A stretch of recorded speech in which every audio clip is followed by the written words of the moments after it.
Buenas tardes. ¿Comieron? ¿Muy buena la comida? ¿Seguro? ¿Comieron demasiado? Por lo menos hay una persona sincera acá. Esta es una hora muy difícil porque cuando la gente come le da sueño. Lamentablemente así es, pero espero que lo que vamos a estudiar sea de suficiente interés que estemos bien despiertos, porque vamos a continuar la trayectoria de lo que estamos estudiando durante estos días. Antes de comenzar nuestro estudio, vamos a hablar de los Estados Unidos en la profecía. Queremos pedir que el Señor bendiga el estudio. Yo sé que ya hemos orado, acabamos de orar, pero siempre acostumbro orar antes de predicar. Así que les invito a inclinar sus rostros y vamos a orar. Padre Celestial, ahora al abrir tu santo libro, pedimos que tu Santo Espíritu esté con nosotros. Danos claridad de pensamiento, corazones tiernos, capacítanos para no solo entender, sino proclamar el mensaje que tú has dado a tu iglesia. Te lo pedimos en el nombre, que es sobre todo nombre, el nombre de Jesús. Amén. Bien, vamos a repasar la cadena profética. Vamos a repasar la cadena profética. ¿Hay alguien aquí que no ha estado aquí antes, que viene por primera vez? Bueno, veo una o dos personas aquí que vienen por primera vez. Así que para beneficio de ustedes vamos a repasar la cadena profética. La cadena profética empieza con ¿qué reino? Babilonia. Después de eso viene Medo-Persia.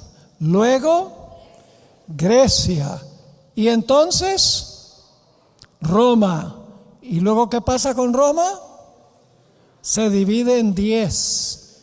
Y luego que se levanta entre los 10, el cuerno pequeño o la bestia. ¿Y cuánto tiempo gobierna la bestia o el cuerno pequeño? 1260 años. ¿Y qué le pasa al cuerno pequeño o a la bestia al terminar los 1260 años? Recibe una herida de muerte. ¿Con qué? Con la espada. ¿Y qué representa la espada? El poder civil. Y no solamente recibe la herida mortal con la espada, sino que va al ¿qué? Al cautiverio. ¿Qué significa que va al cautiverio? Significa que los poderes civiles ya no los puede usar. En otras palabras, el cuerno pequeño, la bestia, está funcionando mientras puede usar la espada. Pero cuando ya no puede usar la espada, está atado. No tiene poder. Y dimos el ejemplo esta mañana de Satanás. Mientras Satanás puede usar los poderes civiles, que es su espada, está vivo y libre. Pero cuando Cristo venga, ¿qué va a pasar con todos los poderes civiles que Él usa para cumplir sus propósitos? Todos van a estar muertos. Así que Satanás queda ¿qué? Encarcelado. Lo dice Apocalipsis 20. Queda atado. Y tiene una herida ¿qué? Una herida mortal. ¿Se le sana la herida a Satanás después del milenio? ¿Se le sana la herida a Satanás después de los 1000 años? Sí. ¿Qué es el sana? ¿Y es suelto de su prisión al final de los 1000 años? ¿En qué sentido es suelto de su prisión? ¿En qué sentido se le sana la herida? En el hecho de que resucitan todos los poderes del mundo y los puede usar de nuevo. ¿Entienden lo que estoy diciendo? Es decir, la herida mortal y el encarcelamiento tiene que ver con si se puede usar los poderes civiles o no. Cuando el papado puede usarlos, está libre y tiene la espada. Cuando pierde el apoyo, pierde la espada y termina preso, termina en la cárcel, por así decirlo. Así que tenemos, después de los 1260 años, la herida mortal del poder papal. Se le quita la espada y la espada le da su herida de muerte. Y luego hay un periodo de ¿qué? Hay un periodo de tranquilidad. Porque el papado ya no puede usar los poderes civiles para perseguir como hacía en el pasado. Está encarcelado el papado. Está en cautiverio, sin poder usar la espada del poder civil. Pero la profecía dice que va a recuperar la espada y va a resucitar de su herida mortal. Es decir, va nuevamente a estar libre y va a poder usar la espada del poder civil, porque nuevamente va a poder usar a los gobernantes del mundo para cumplir sus propósitos. Ahora, la pregunta clave es: ¿cómo se le va a sanar la herida mortal? ¿Cómo es que va a recuperar el papado su libertad después de estar cautivo? ¿Cómo va a poder usar otra vez la espada que usó en el pasado para perseguir? La respuesta es que cuando el papado recibió su herida mortal, se levantó el siguiente gobierno o poder cuando cayó el papado. Noten Apocalipsis 13 y el versículo 11. Apocalipsis 13 y el versículo 11. Cuando el papado recibe su herida mortal, el otro reino que lo reemplaza por un tiempo se está levantando. Dice en Apocalipsis 13:11, ¿después de qué? Después que la bestia anterior recibe su herida mortal, porque el versículo anterior está hablando de la herida mortal. Después que el papado recibió su herida mortal, vi otra bestia que subía ¿de dónde? ¿O es diferente esta bestia que la bestia anterior? ¿De dónde ascendió la bestia anterior? Del mar. Pero esta asciende ¿de dónde? De la tierra. Es una bestia distinta.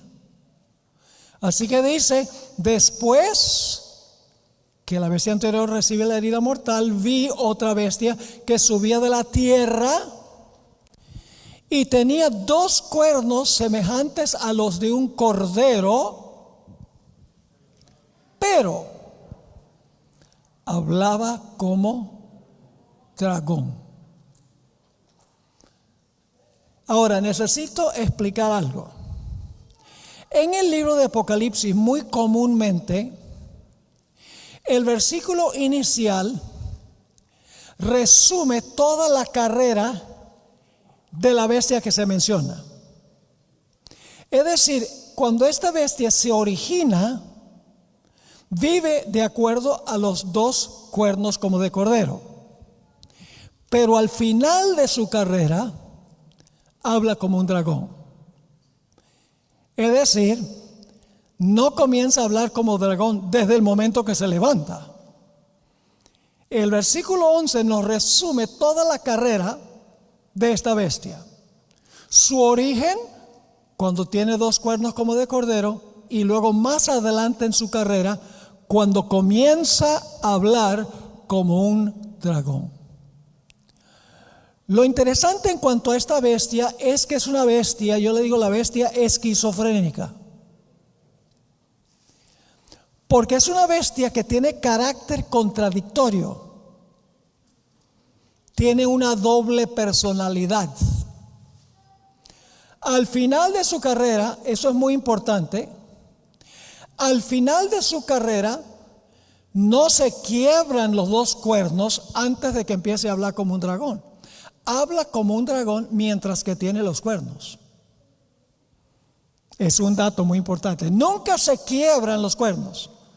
Es decir, no es el caso que se quiebran los cuernos como de cordero, y entonces empieza a hablar como un dragón. No, está hablando como dragón mientras que todavía tiene los dos cuernos como de cordero en la cabeza. Es decir, profesa una cosa y vive otra. Ahora, este texto se puede traducir de dos maneras. Puede traducirse de la siguiente manera: tenía dos cuernos como de cordero, pero hablaba como dragón. O se puede traducir: tenía dos cuernos como de cordero y hablaba como un dragón. El punto clave es que esta bestia tiene un carácter contradictorio, porque tiene dos cuernos como de cordero, y dicho sea de paso, la palabra cordero aparece 29 veces en Apocalipsis, y las 29 veces se aplica a Cristo Jesús. El cordero en Apocalipsis es Cristo. Así que los dos cuernos como de cordero guardan alguna relación con Cristo Jesús. Y en el transcurso vamos a ver en qué sentido los dos cuernos como de cordero tienen una relación con Cristo Jesús. Los dos cuernos como de cordero son el lado positivo de esta bestia, mientras que la voz del dragón es el lado negativo de esta bestia. Es decir, esta bestia tiene un lado positivo, los dos cuernos como de cordero, y un lado negativo, que es la voz del dragón. Es una bestia que profesa una cosa, profesa respetar lo que representan los dos cuernos como de cordero, pero al mismo tiempo habla con la voz del dragón. Elena White explicó muy bien el carácter contradictorio de esta bestia. En el Conflicto de los Siglos, páginas 495 y 496, ella escribió lo siguiente: los cuernos como de cordero y la voz del dragón, del símbolo, indican una extraña contradicción entre lo que profesa ser y lo que practica la nación así representada. ¿Captaron lo que está diciendo? Leo de nuevo: los cuernos como de cordero y la voz del dragón, del símbolo, indican una extraña contradicción entre lo que profesa ser y lo que practica la nación así representada. Solo en flagrante violación de estas garantías de la libertad de la nación es como se puede imponer por la autoridad civil la observancia de cualquier deber religioso. Es decir, la hermana White dice que esta bestia profesa ser una cosa y resulta finalmente ser otra. Ahora tenemos que identificar a esta bestia. ¿Qué representa esta bestia que se levanta de la tierra? Le voy a dar 10 características. Número 1, es una bestia. ¿Y qué representan las bestias en las profecías? Naciones. El león, nación. Oso, nación. Leopardo, nación. Dragón, nación. Así que si aquí surge otra bestia, tiene que representar una nación. Hay que buscar un reino, una nación, un país, podríamos decir, un gobierno. Esa es la primera característica. Hay que buscar una nación que cumple esta profecía. En segundo lugar, la cadena profética nos dice cuándo se iba a levantar esta nación. Porque tenemos Babilonia, Medo-Persia, Grecia, el Imperio Romano, los 10 reinos del Imperio Romano, el cuerno pequeño papal romano, y cuando el cuerno pequeño pierde su poder, va a cautiverio y recibe la herida mortal, el siguiente reino que se levanta es esta bestia. Así que esta bestia tiene que levantarse después que el cuerno pequeño recibe su herida mortal, porque tenemos una cadena. ¿Ven la importancia de entender la cadena? Sabemos exactamente dónde estamos cuando estudiamos la cadena, porque podemos seguir la trayectoria. Babilonia, Medo-Persia, Grecia, el Imperio Romano, 10 reinos, el cuerno pequeño, la herida mortal, 1798. Podemos identificar mucho más fácil qué nación es. Esta nación tiene que levantarse después que la primera bestia recibe su herida mortal. Tiene que ser después del año 1798. En tercer lugar, y esto tiene relación con lo que acabo de mencionar, la bestia de la tierra surgió alrededor del mismo tiempo cuando la primera bestia recibió su herida mortal. Vamos a leer Apocalipsis 13, 10 y 11. Si alguno lleva en cautividad, va en cautividad. Si alguno mata a espada debe ser muerto. Aquí está la paciencia y la fe de los santos. ¿Después de qué? Después que la bestia va en cautividad, después que recibe su herida mortal, dice: después vi otra bestia que subía de la tierra, tenía 2 cuernos semejantes a los de un cordero, pero hablaba como dragón. La siguiente característica es que la primera bestia se levantó ¿de dónde? Del mar, donde hay muchas aguas. Y en medio de los vientos que estaban combatiendo en el mar. ¿Qué representa el mar? Un lugar donde hay muchas gentes, porque las aguas representan muchedumbres, naciones, lenguas y pueblos. Es decir, la bestia del mar se levanta en un lugar muy poblado con gentes, donde los vientos están combatiendo, es decir, hay guerras allí, donde se levanta la bestia del mar. En contraste, la otra bestia que se levanta de la tierra, no hay aguas, pues se levanta de la tierra y no hay vientos, no hay guerras para esta nación levantarse. Todos los reinos anteriores tenían que pelear con el reino que vino inmediatamente antes. El oso tuvo que pelear con el león para ganar su poder. El leopardo tuvo que pelear con el oso para cobrar su poder. El dragón tuvo que pelear con el leopardo para cobrar su poder. Pero en el caso de la bestia de la tierra, no tuvo que pelear con ninguna otra nación. Sencillamente subía de la tierra donde no hay aguas y donde no hay guerras porque no hay vientos. Tiene que ser una nación que se levante en un lugar distinto, pues no se levanta allá en el mar.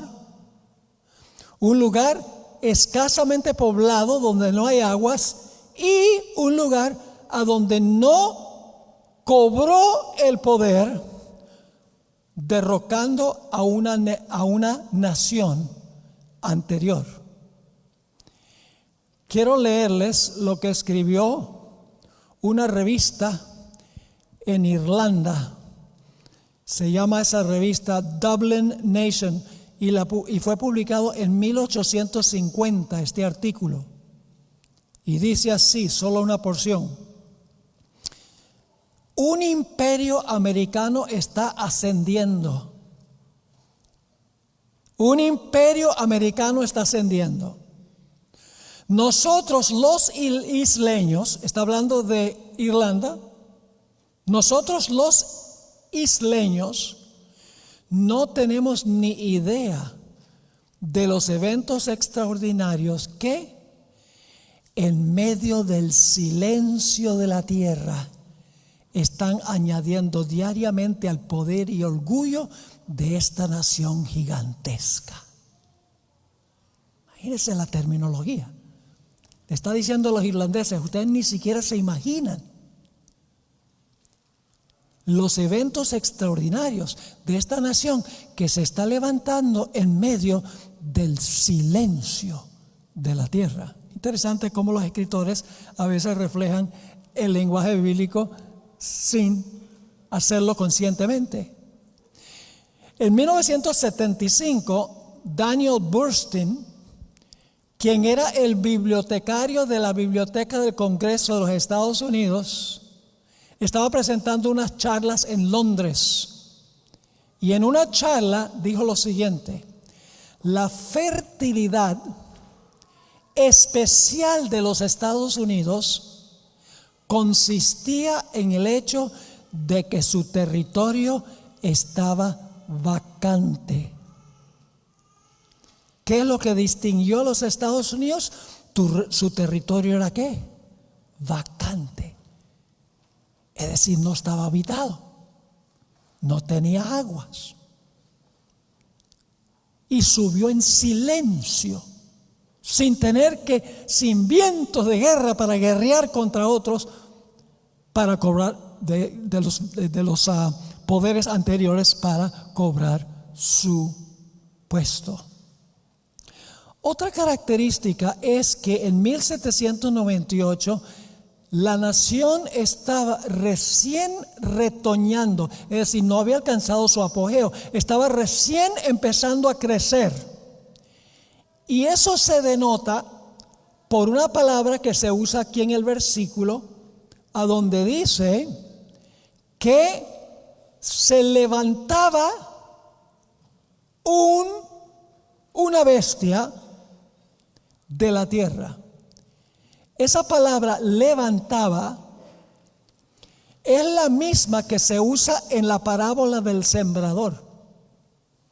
En Mateo 13 y el versículo 7, a donde habla de que el sembrador tiró las semillas y la semilla comenzó a brotar. Es decir, cuando esta nación se levanta, no alcanza su apogeo, sino en 1798 está recién retoñando. Nuevamente, los escritores seculares nos ayudan mucho en esto.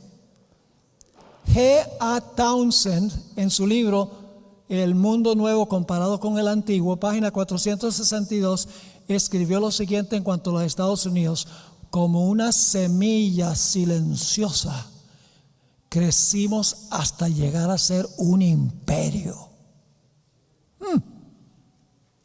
Como una semilla, crecimos hasta llegar a ser un imperio.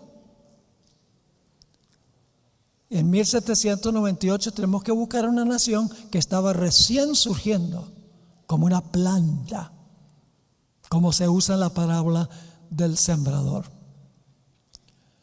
Otra característica interesante es que las profecías se mueven de oriente hacia el occidente.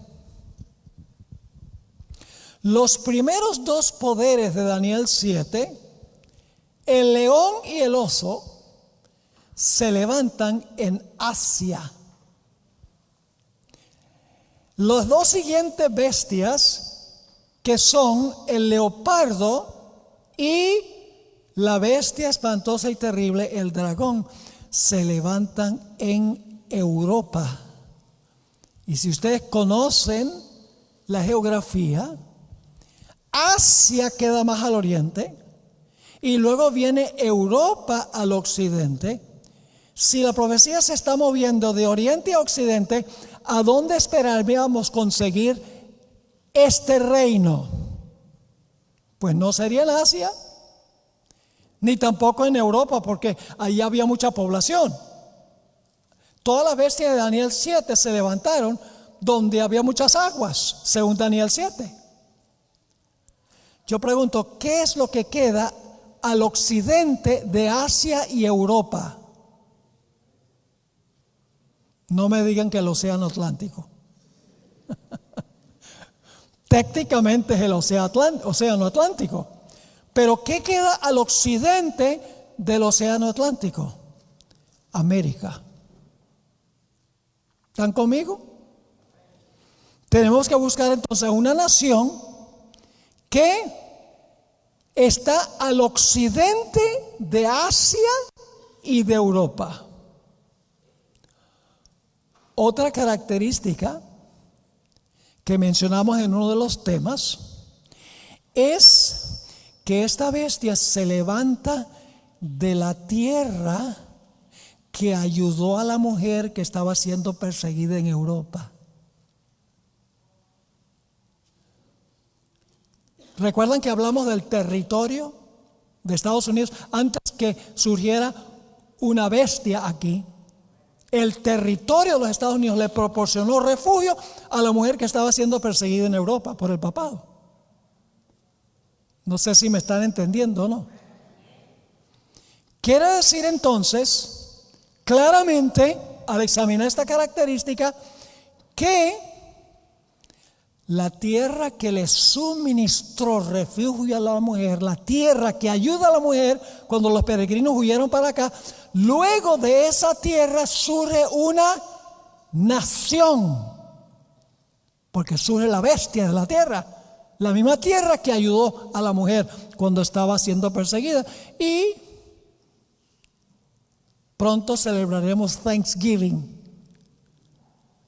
que conmemora la llegada de los peregrinos a los Estados Unidos, escapando de las aguas que echó el dragón de su boca para tratar de ahogarlos en Europa.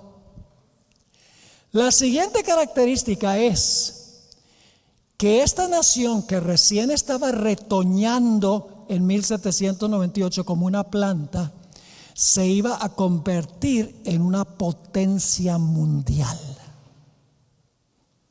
Déjenme darles los datos sobre la población de los Estados Unidos. En 1701 habían 260,000 habitantes en los Estados Unidos. En 1701. En 1776, cuando se firmó la Declaración de Independencia, había 2,8 millones de habitantes en los Estados Unidos.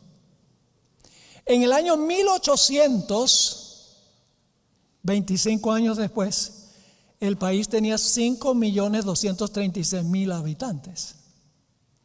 En 1900, 100 años después, había 76,212,000 habitantes. En 1950, 50 años después, el país tenía 151,325,000 habitantes. En 50 años creció de 76,000 a 76 millones, a 1950, 151 millones. Y desde 1950 hasta 1983, el país ahora tiene cerca de 350 millones de habitantes. Empezó como una planta, pero se convirtió en un imperio, como dice el historiador. Ahora es interesante ver no solo el crecimiento numérico de los habitantes, sino también es importante ver otras esferas. Los Estados Unidos se ha convertido en una nación con tremendo poderío político. Tiene que tener poder político para que todo país de la tierra siga su ejemplo en la ley dominical. Tiene que tener tremendo poder político. En segundo lugar, tiene tremendo poder económico a nivel mundial. Y tiene que tener poder económico porque últimamente va a prohibir comprar y vender a nivel mundial. Y tiene que tener un tremendo poderío militar para ejecutar el decreto de muerte contra los que no se acaten a lo que dice. Yo pregunto, ¿los Estados Unidos es una potencia política, económica y militar? Sí, señor. Característica número 9. Esta es muy interesante. Mientras que las bestias anteriores se levantan una después de otra y la nación anterior desaparece de la historia, la bestia del mar y la bestia de la tierra son contemporáneas, existen al mismo tiempo. Pero la primera bestia es mucho mayor que la bestia que se levanta de la tierra, porque la bestia anterior gobernó 1260 años. Mientras que la segunda bestia surgió en 1798, es mucho más joven. Y en vez de pelear, ahora escuchen, en vez de pelear con la bestia del mar, va a ayudar a la bestia del mar a recuperar la espada y va a librarla de la cárcel. Eso es muy diferente, porque todas las otras bestias conquistaron la bestia anterior, pero esta bestia de la tierra va a ayudar a la bestia anterior a recuperar la espada y la libertad del cautiverio al cual fue enviado. ¿Vamos bien? Y ustedes dicen, ¿cómo sabemos que esta segunda bestia va a ayudar a la primera bestia a recuperar su poder? Bueno, vamos a ver ahora, vamos a la característica número 10 y luego les voy a contestar esa pregunta. La característica número 1 de que esta bestia va a auxiliar a la primera es que el dragón representa a Roma. El dragón que quiere matar al niño, Roma. El dragón que persiguió a la mujer, según Apocalipsis 12, Roma, papal. Esta bestia que se levanta de la tierra habla como un dragón. Quiere decir que va a hablar como ¿qué? Como Roma. ¿Están siguiéndonos? Va a hablar como Roma. Como la bestia anterior, como Roma papal, esta bestia va a hablar como Roma. Esa es la primera característica, que demuestra que esta bestia de la tierra va a ayudar a la bestia previa para recuperar su poder, porque va a hablar como dragón. Y el dragón es Roma y la bestia anterior es Roma papal. También nos dice Apocalipsis 13, y esto lo estoy resumiendo, que esta bestia que se levanta de la tierra ejercerá toda la autoridad de la primera bestia. Su autoridad ejerce toda la autoridad de la primera bestia.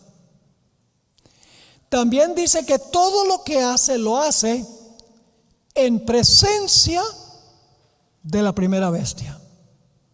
Y esa expresión, en presencia de la primera bestia, significa en favor de la primera bestia o comisionada por la primera bestia.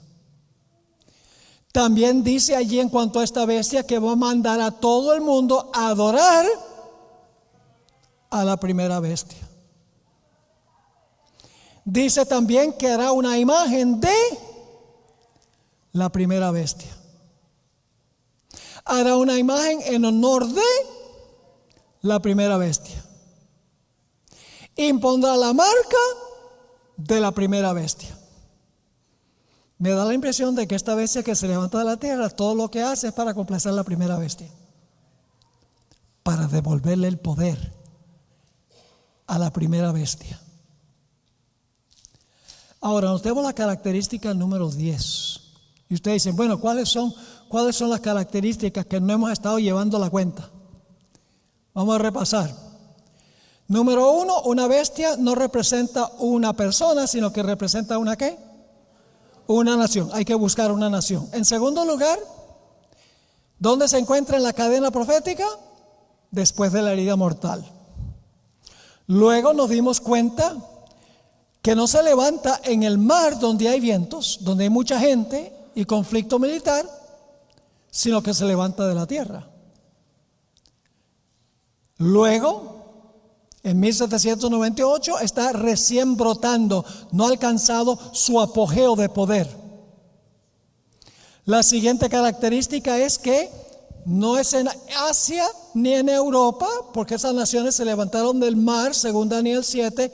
Esta bestia tiene que levantarse más al occidente, en los Estados Unidos. Siguiente, esta nación creció fenomenalmente en población, en poderío económico, poderío político y poderío militar. Otra característica es que la primera bestia y la segunda bestia existen al mismo tiempo.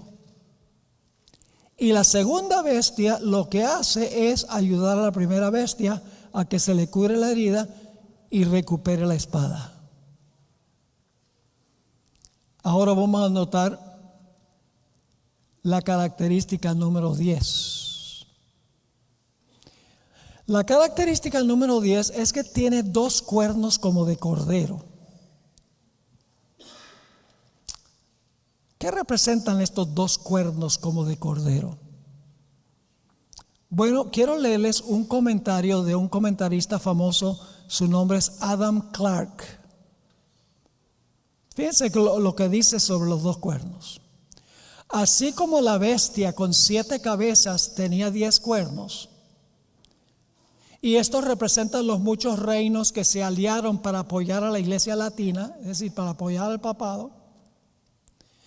De la misma manera, los dos cuernos que tiene esta bestia, que se levanta de la tierra, deben representar dos reinos. Porque cuernos representan ¿qué cosa? Reinos. Sigue diciendo.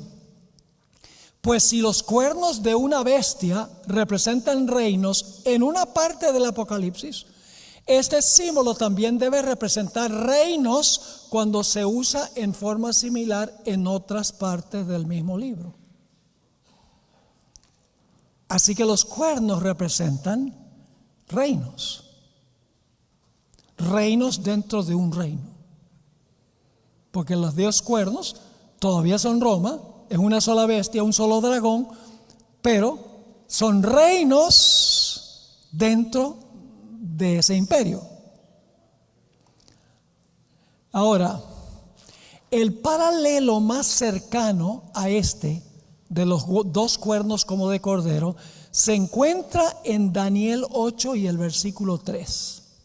Ahí está la clave para entender qué representa esta bestia como cordero, pero que tenía dos cuernos.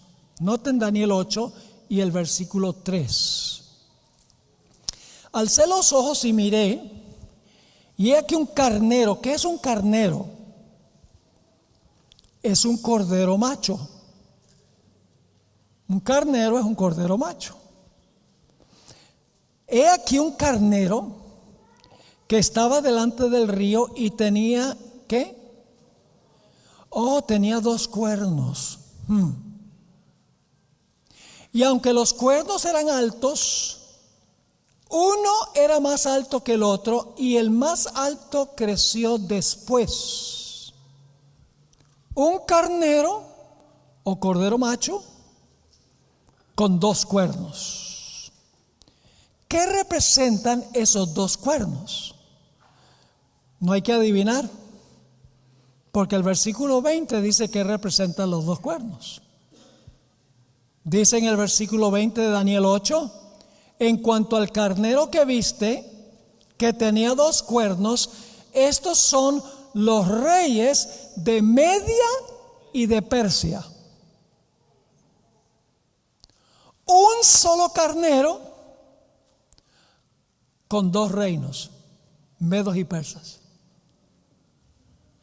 Lo que estoy diciendo es que esta bestia que se levanta de la tierra es una sola nación, porque es una sola bestia. pero tiene dos cuernos, que significa que en esa nación hay dos reinos. ¿Me están entendiendo o no? En esa nación hay dos reinos. Y esto nos lleva a preguntar, ¿son cuernos como de qué? De cordero. ¿Y los cuernos que representan? Reinos. Y como son de cordero, debe ser dos reinos que reconoció ¿quién? Que reconoció Cristo. Porque son como de cordero. Entonces tenemos que preguntarnos, ¿qué dos reinos reconoció Jesús dentro de una misma nación? Les voy a mencionar brevemente varios versículos de la Biblia.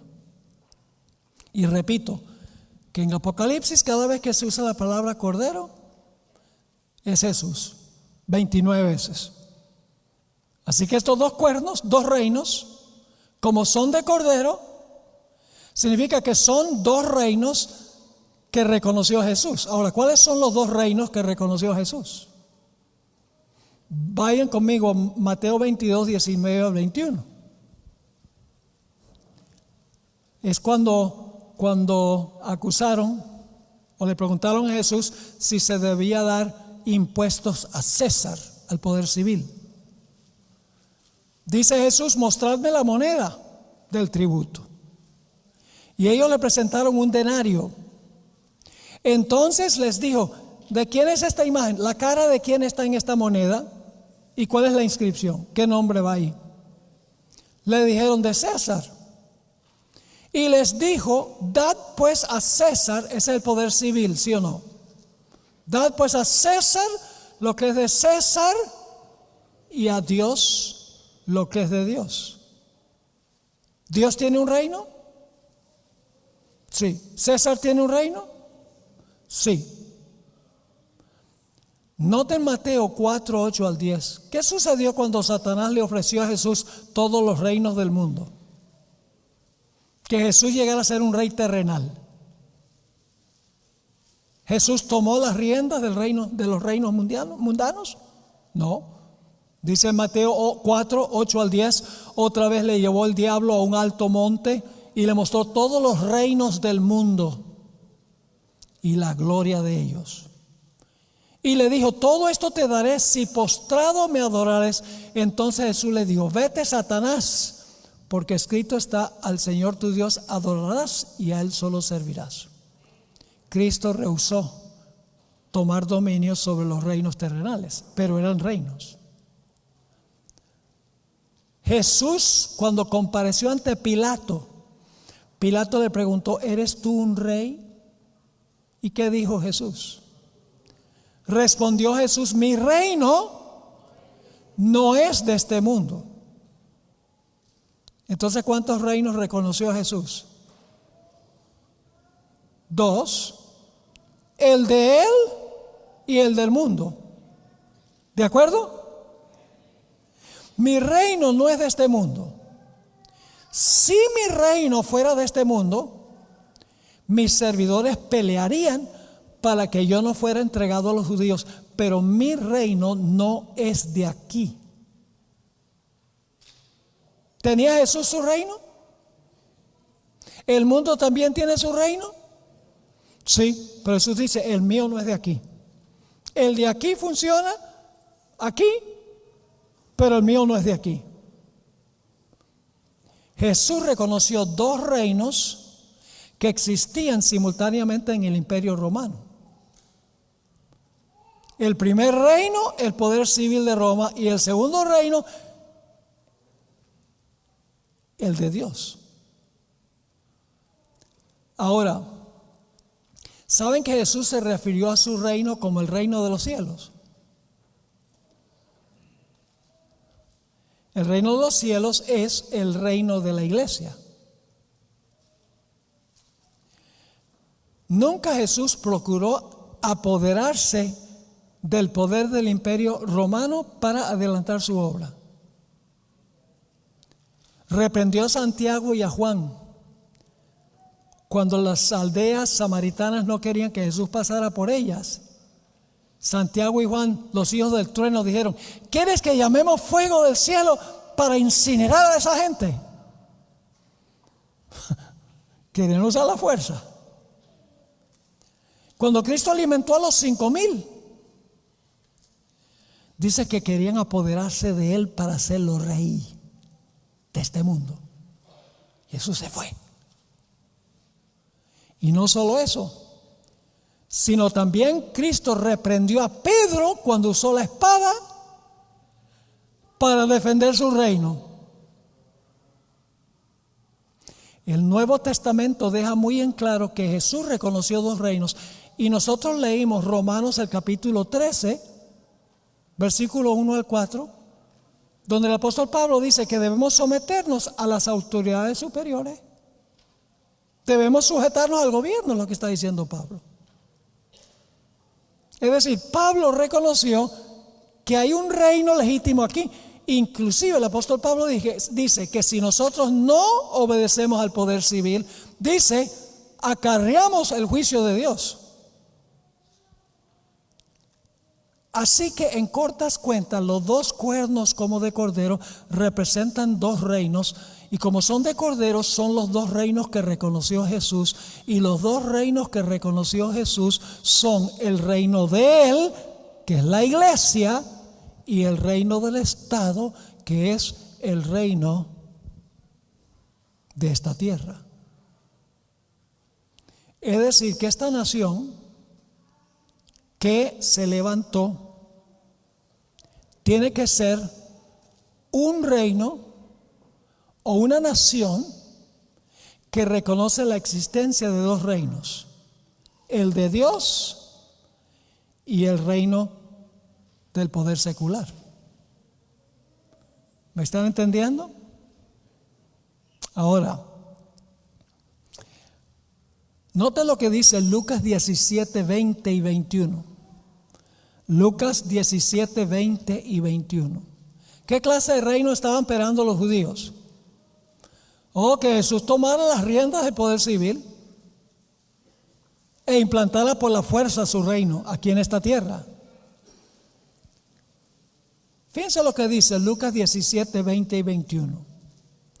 Preguntado por los fariseos cuándo había de venir el reino de Dios, les respondió y dijo: el reino de Dios no vendrá con advertencia, es decir, con una exhibición externa de poder. El reino de Dios no vendrá con advertencia, ni dirán: helo aquí o helo allí, porque he aquí el reino de Dios está en vosotros.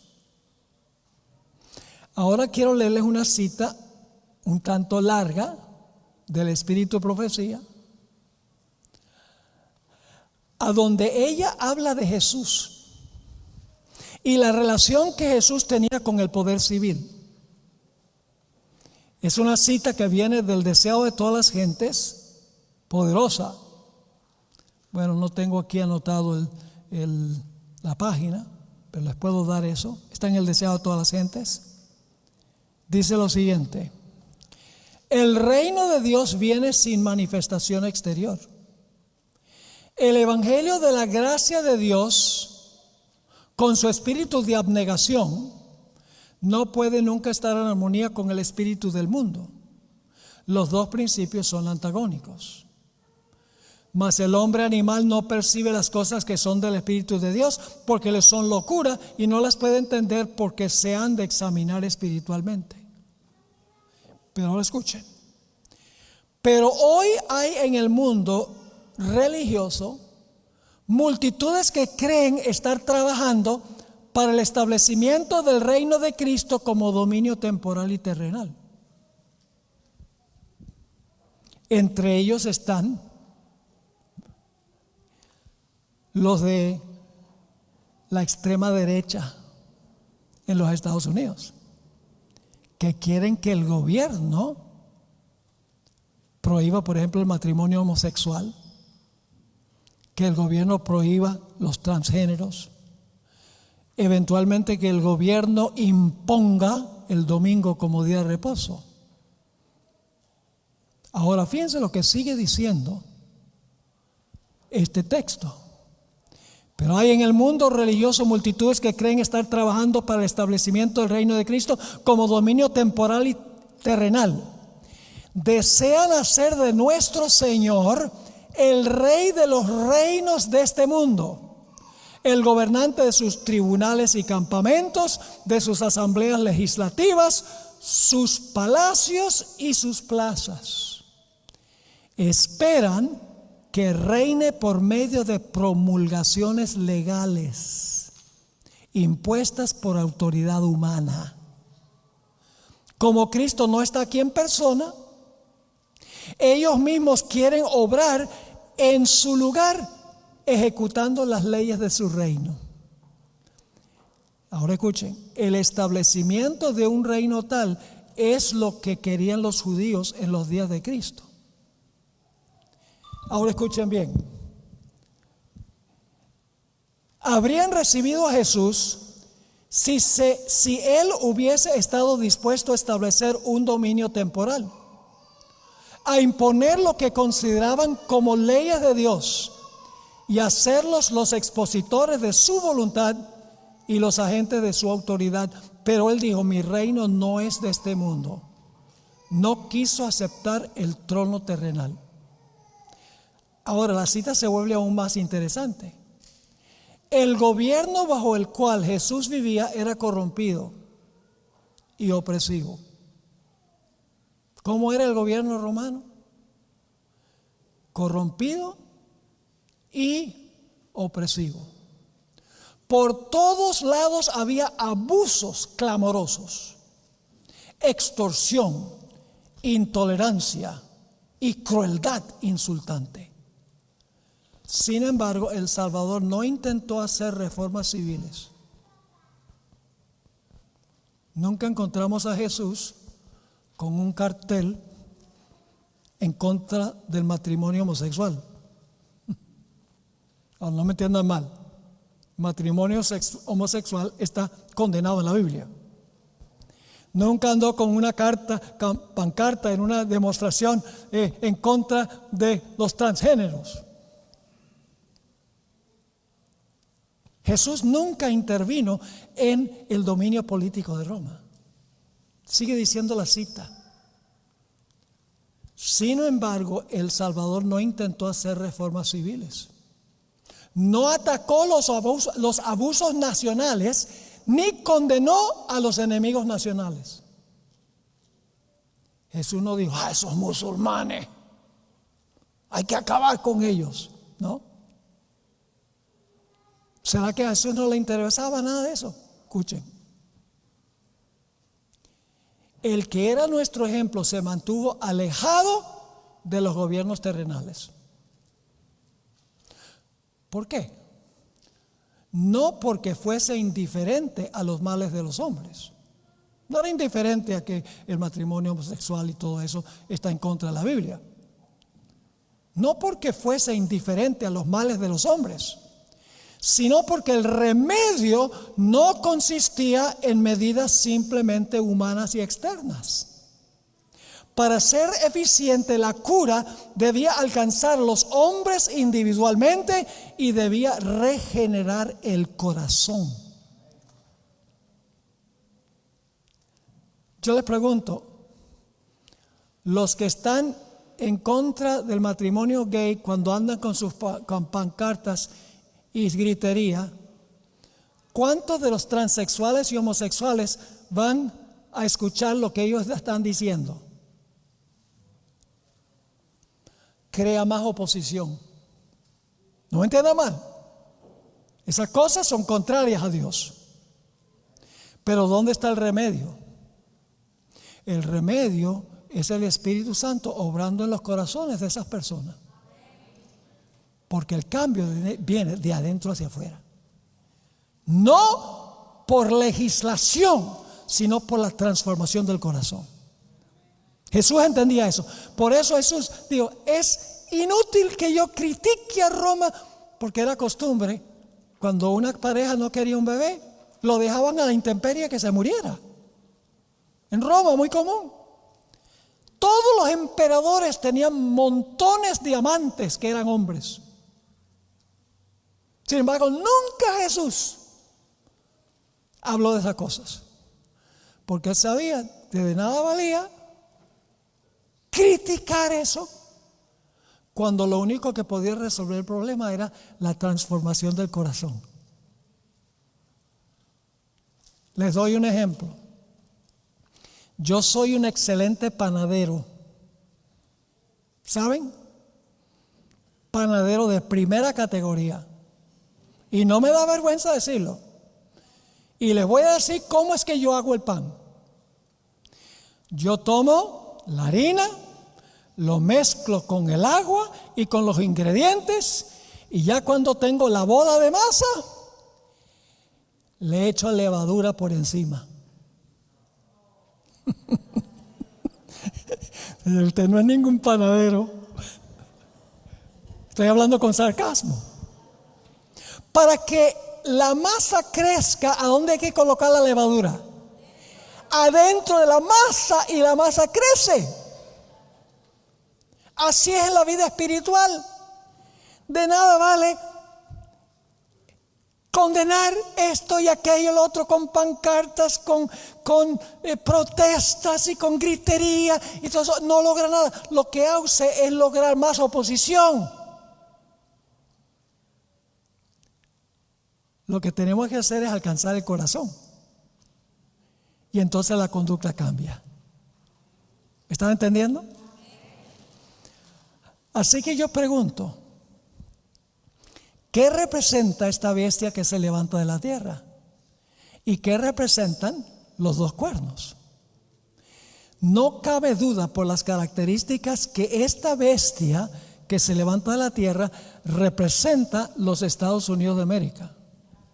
Por todas las características que hemos visto, todas las características cuadran con los Estados Unidos. Ahora ustedes dicen, ¿cuáles son los dos reinos en los Estados Unidos? Están en la primera enmienda de la Constitución. ¿Saben lo que garantiza? Y vamos a hablar de la primera enmienda en nuestra próxima sesión.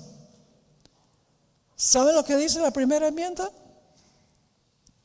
La primera enmienda garantiza libertades religiosas y libertades civiles. Los dos cuernos como de cordero. La primera enmienda dice que el Congreso no puede redactar ninguna ley que establezca una observancia religiosa, ni que prohíba que la gente practique su religión. Ese es el principio del reino de Cristo. Pero la segunda parte de la primera enmienda dice, garantiza derechos civiles, como por ejemplo, de reunirse pacíficamente, de pedirle al gobierno que le haga justicia, libertad de la prensa, libertad de expresión. Están en la primera enmienda. Dos principios: libertades civiles y libertad religiosa.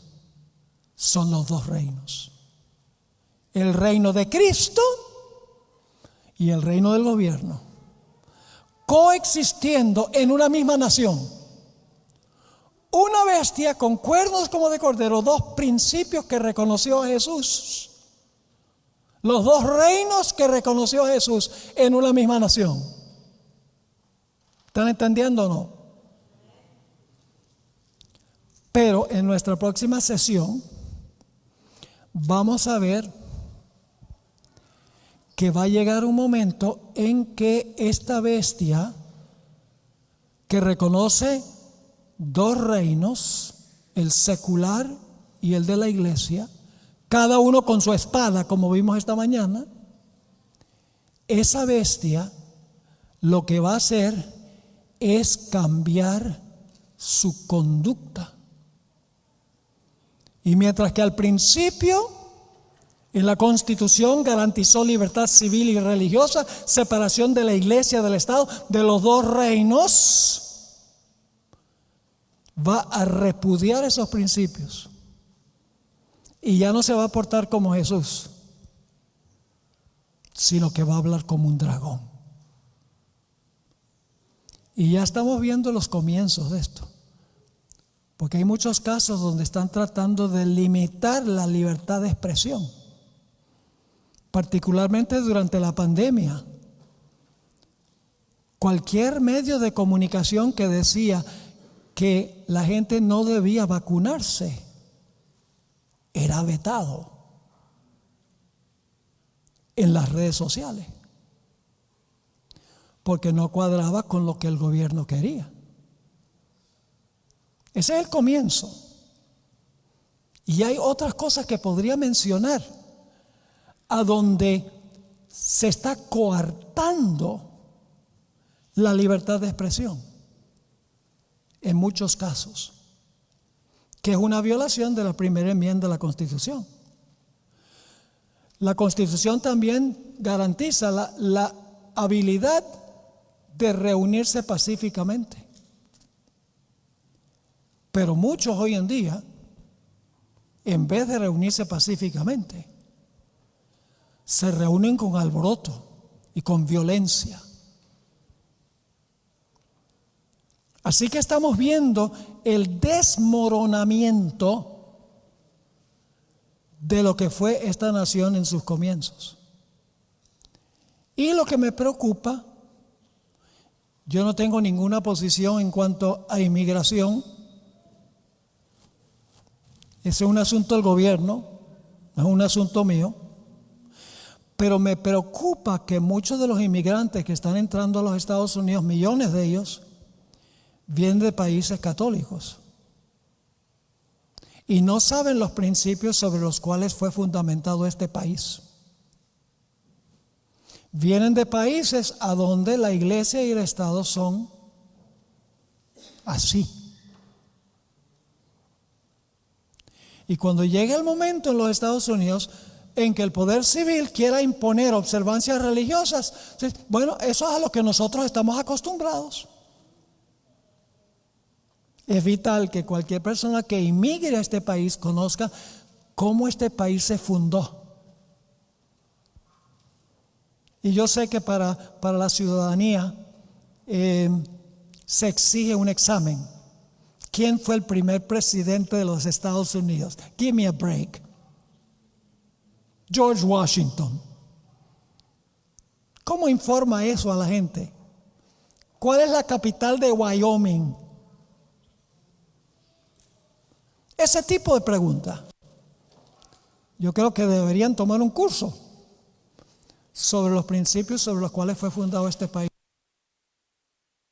Único en su género.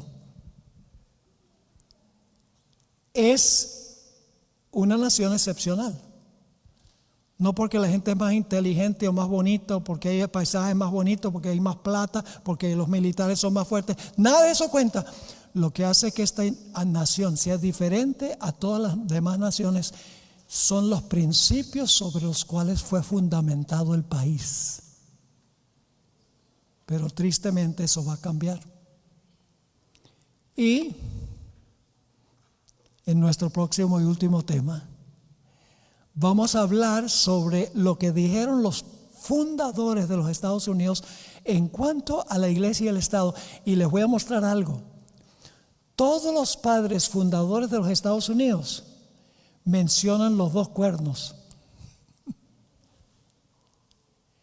Lo que ellos dijeron comprueba que los dos cuernos son el reino de la iglesia y el reino del Estado. Y les voy a leer cita tras cita donde ellos dicen, son dos cuernos, no uno, son dos cuernos, porque la iglesia debe funcionar como iglesia y el Estado debe funcionar como Estado.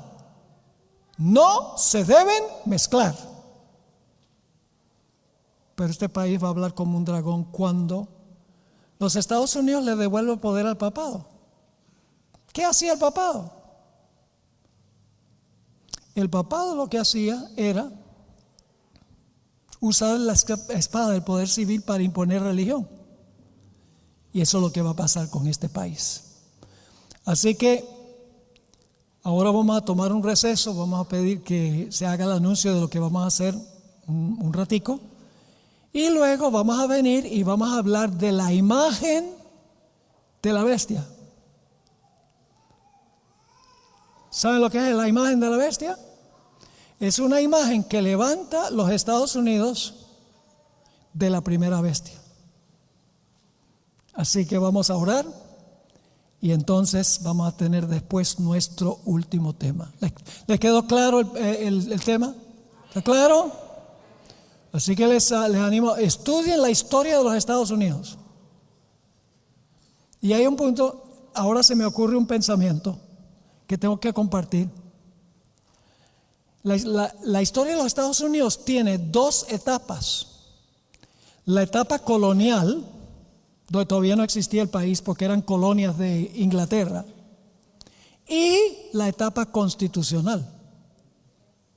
En la etapa colonial vinieron los peregrinos a los Estados Unidos buscando libertad religiosa, y cuando llegaron acá, cualquiera que no pertenecía a la iglesia de ellos eran perseguidos. Se trajeron las malas costumbres de allá. Por ejemplo, en las colonias, si uno no pertenecía a la iglesia oficial de la colonia, no podía ocupar un puesto político, no podía ser alcalde, no podía ser ningún puesto político, tenía que ser de la iglesia. Los diezmos se le daban al gobierno y el gobierno le pagaba a los ministros. No solo eso, sino en 3 de las colonias había un decreto de muerte contra aquellos que no guardaran el domingo en las colonias. Y los cuáqueros, que no pertenecían a la religión oficial de la colonia, si eran rebeldes e iban en contra de la iglesia, le cortaban una oreja. Y si seguían rebeldes, le cortaban la otra. Y si continuaban siendo rebeldes, los ejecutaban. En la época colonial de los Estados Unidos, porque había unión de iglesia y Estado. Los padres de la patria conocían eso y sabían lo que había pasado en Europa durante los 1260 años y dijeron: nosotros vamos a establecer un país radicalmente diferente que eso. Y así se fundó este país. Bueno, vamos a orar. Padre Celestial, gracias por la claridad de tu santa palabra. El mundo desconoce estas cosas. Puede parecer muy bueno que el gobierno tenga que imponer la moralidad, pero últimamente, si no cambia el corazón, Dios no acepta el servicio por miedo, por temor. Te pido, Señor, que nos bendigas en nuestro último tema de esta tarde, que tu Santo Espíritu esté aquí para instruirnos y ayúdanos, Señor, a alcanzar a cuantos podamos con el maravilloso mensaje que tú has dado a tu iglesia. Gracias, Padre, por habernos acompañado y gracias porque nos acompañarás hasta el último tema de hoy. Te lo pedimos en el nombre de Jesús. Amén. Amén.